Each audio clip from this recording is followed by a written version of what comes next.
Hey, so I just wanted to throw a quick one out about the events that happened in Cambridgeshire, I think it was, on the train.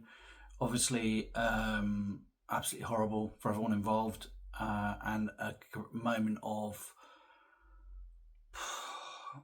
almost like the whole country breathed in again, waiting. I tried not to comment, but I did.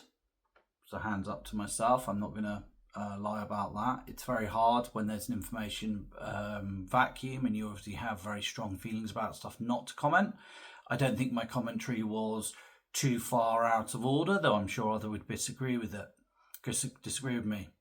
However, I think what's important actually from my takeaway from it was probably um, it's actually the something that's kind of almost more important.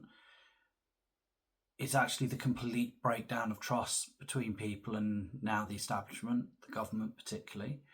And what mean by that is the immediate reaction, including from myself, is to assume that the government is lying to you, that it's trying to cover stuff up or something such similar. That's completely understandable because historically that's exactly what they have done. Therefore, it's not a shock that we do it. However, it's extremely dangerous to society and to a democracy that we're all that jaded with our own democratically elected government and that trust is so low. Um, Democracy and we traditionally have been a country, Britain has been a country which has been high trust in our institutions, and it's an absolute um, shocking that we find ourselves here probably 20 years later where there is such little trust in our institutions. And that's the truth of the matter. There is that little trust. I was out with friends yesterday. One of them, the wife, is I suppose progressive would be you would say we have good conversations, polite and everything else, but there's obviously a distance there driven by the fact that we're slightly careful about because we don't offend each other and upset each other because we're friends. However, sitting at dinner or lunch and actually talking about the train and everything else and some of the interactions I was having on Twitter, what was noticeable or telling was when Aurelie, my friend, just turned around to me and said, yeah, I don't understand why anyone trusts the government, let alone the media. We're substantially apart politically in our views, though I think that in other ways we overlap quite a lot, and yet both of us have that view that the government and the media is untrustworthy. Now, there are many that I had this argument with the BBC regularly. It's like, well, if it's offending everyone, then it must be doing something right.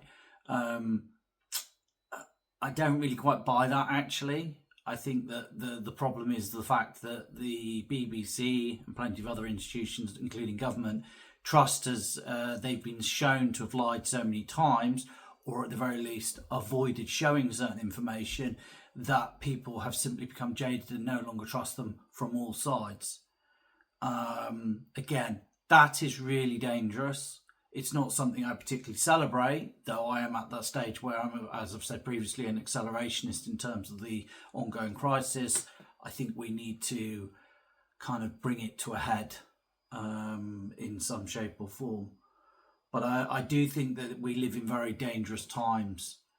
Um, the other thing that I will just flag, and I tweeted about it at the time, was the fact that there was a lot of people who said, "Well, why hasn't Starmer stood up and said something, etc., etc." Which it makes sense. I agree with you that there should have been something from central government coming out. However, I no longer really think that Starmer should be that guy. I mean, the problem is he's not exactly liked, and therefore he's largely a net negative for any communications. He's wildly distrusted for very good reasons by all sides. And so I don't think him coming out would have added anything. If anything, it may well have taken away from any effort to cleanly communicate. Um, and this feeds back to my broader points over the collapse of trust in our institutions, because Starmer is very much simply an avatar of a system that is clearly in terminal decline now. It's in its dying days. The regime is finishing, as I like to say on Twitter. So I don't know where this leaves us. I want to feel like we're going to start rebuilding trust in our institutions, but I don't think it's going to come in the near future. Um, I want to say that we all need to calm down and everything else, but such is the level of distrust and everything else, and the fact that the government does clearly manipulate data, including manipulating information on who's allowed to see what on social media, that's not going to happen. I need to personally do better insofar that when these events happen, I really need to just step away from Twitter. Though I don't think as I said, anything that was too far out. There are certainly things there now that I look back on where I go, I wish I hadn't said that. And I remember at the time going, but you feel almost drawn to do it. There's almost like a hypnotic addiction to throwing your tuppence worth in. And society really doesn't need that in these moments of, horror. Let's be clear. The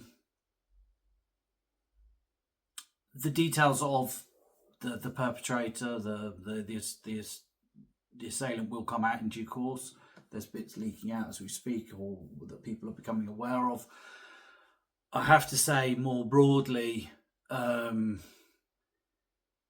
the only other thing that I would say is that this event comes on top of obviously the awful murder in Uxbridge by the illegal migrant and plenty others. And I think it feeds into a general malaise, a general sense that something's very broken in society. That break is quite profound. Plenty of people like myself kind of go, but we never used to live like this, and that's true. But I think there is just this real sense that something is very broken, and sadly, it doesn't feel like the political class are even really kind of admitting that there is that problem. I'm not saying in relation to the train thing, if the man is as the media seems to report, then that's very, very hard to actually do something about.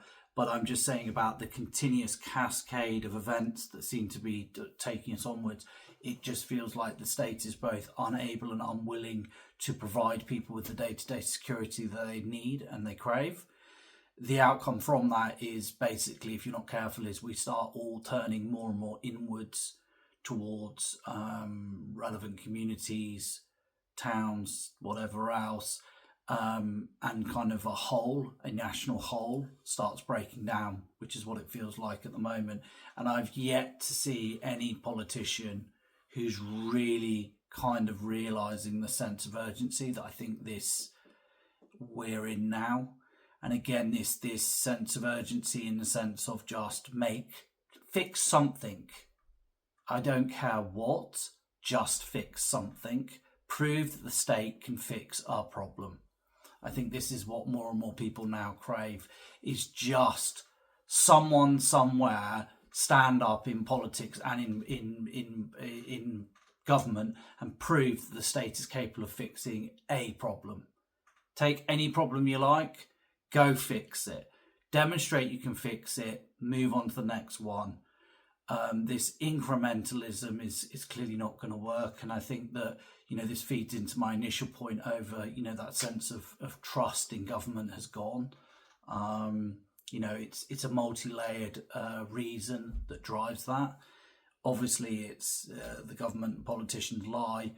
And that lying, to a certain extent, is to try and always to cover up the reality of what we're living through, because they don't really feel like they can do anything about it. But that it's also just the sense that the state is no longer capable of fixing anything that's actually, confronting the nation at the moment. And I think you can't live like that for long. It's a sense of almost living without hope, which is what I think a lot of people now do increasingly. So yeah, we'll have to see how things pan out, but we really can't carry on like this. I mean, I personally get very, very frustrated with a lot of the, oh, well, there's not much we can do about that. I know it's a subject I primarily talk about, but like immigration, there's not really much anything you do about it.